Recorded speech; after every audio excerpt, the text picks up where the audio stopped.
that diverse nations could cooperate to protect their sovereignty, preserve their security, and promote their prosperity. It was in the same period, exactly 70 years ago, that the United States developed the Marshall Plan to help restore Europe. Those three beautiful pillars, they're pillars of peace: sovereignty, security, and prosperity. The Marshall Plan was built on the noble idea that the whole world is safer when nations are strong, independent, and free. As President Truman said in his message to Congress at that time, our support of European recovery is in full accord with our support of the United Nations. The success of the United Nations depends upon the independent strength of its members. To overcome the perils of the present and to achieve the promise of the future, we must begin with the wisdom of the past. Our success depends on a coalition of strong and independent nations that embrace their sovereignty to promote security, prosperity, and peace for themselves and for the world. We do not expect diverse countries to share the same cultures, traditions, or even systems of government, but we do expect all nations to uphold these two core sovereign duties: to respect the interests of their own people and the rights of every other sovereign nation. This is the beautiful vision of this institution, and this is the foundation for cooperation and success. Strong sovereign nations let diverse countries with different values, different cultures, and different dreams not just coexist, but work side by side on the basis of mutual respect. Strong sovereign nations let their people take ownership of the future and control their own destiny. And strong sovereign nations allow individuals to flourish in the fullness of the life intended by God. In America, we do not seek to impose our way of life on anyone, but rather to let it shine as an example for everyone to watch. This week gives our country a special reason to take pride in that example. We are celebrating the 230th anniversary of our beloved Constitution, the oldest Constitution still in use in the world today. This timeless document has been the foundation of peace, prosperity, and freedom for the Americans, and for countless millions around the globe whose own countries have found inspiration in its respect for human nature, human dignity, and the rule of law. The greatest in the United States Constitution is its first three beautiful words. They are, "We the people." Generations of Americans have sacrificed to maintain the promise of those words, the promise of our country and of our great history. In America, the people govern, the people rule, and the people are sovereign. I was elected not to take power, but to give power to the American people where it belongs. In foreign affairs, we are renewing this founding principle of sovereignty.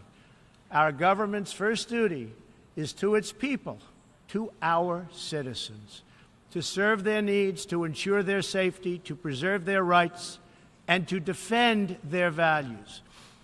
As President of the United States, I will always put America first, just like you, as the leaders of your countries, will always and should always put your countries first.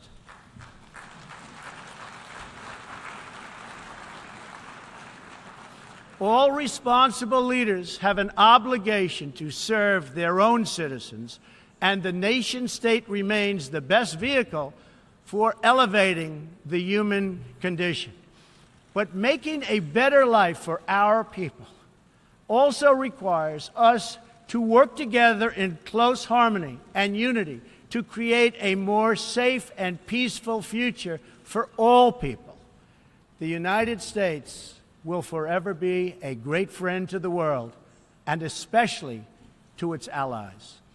But we can no longer be taken advantage of or enter into a one-sided deal where the United States gets nothing in return. As long as I hold this office, I will defend America's interests above all else. But in fulfilling our obligations to our own nations, we also realize that it's in everyone's interest to seek a future where all nations can be sovereign, prosperous, and secure. America does more than speak for the values expressed in the United Nations Charter. Our citizens have paid the ultimate price to defend our freedom and the freedom of many nations represented in this great hall. America's devotion is measured on the battlefields where our young men and women have fought and sacrificed alongside of our allies. From the beaches of Europe to the deserts of the Middle East to the jungles of Asia. It is an eternal credit to the American character that even after we and our allies emerged victorious from the bloodiest war in history, we did not seek territorial expansion or attempt to oppose and impose our way of life on others.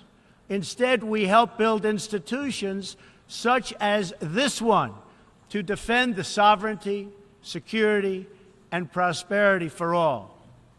For the diverse nations of the world, this is our hope. We want harmony and friendship, not conflict and strife. We are guided by outcomes, not ideology. We have a policy of principled realism rooted in shared goals, interests, and values. That realism forces us to confront a question facing every leader and nation in this room. It is a question we cannot escape or avoid. We will slide down the path of complacency, numb to the challenges, threats, and even wars that we face. Or do we have enough strength and pride to confront those dangers today so that our citizens can enjoy peace and prosperity tomorrow? If we desire to lift up our citizens, if we aspire to the approval of history, then we must fulfill our sovereign duties to the people we faithfully represent. We must protect our nations, their interests, and their futures. We must reject threats to sovereignty from the Ukraine to the South China Sea. We must uphold respect for law, respect for borders, and respect for culture, and the peaceful engagement these allow. And just as the founders of this body intended, we must work together and confront together those who threaten us with chaos, turmoil, and terror. The scourge of our planet today is a small group of rogue regimes that violate every principle on which the United Nations is based. They respect neither their own citizens nor the sovereign rights of their countries. If the righteous many do not confront the wicked few, then evil will triumph. When decent people and nations become bystanders to history, the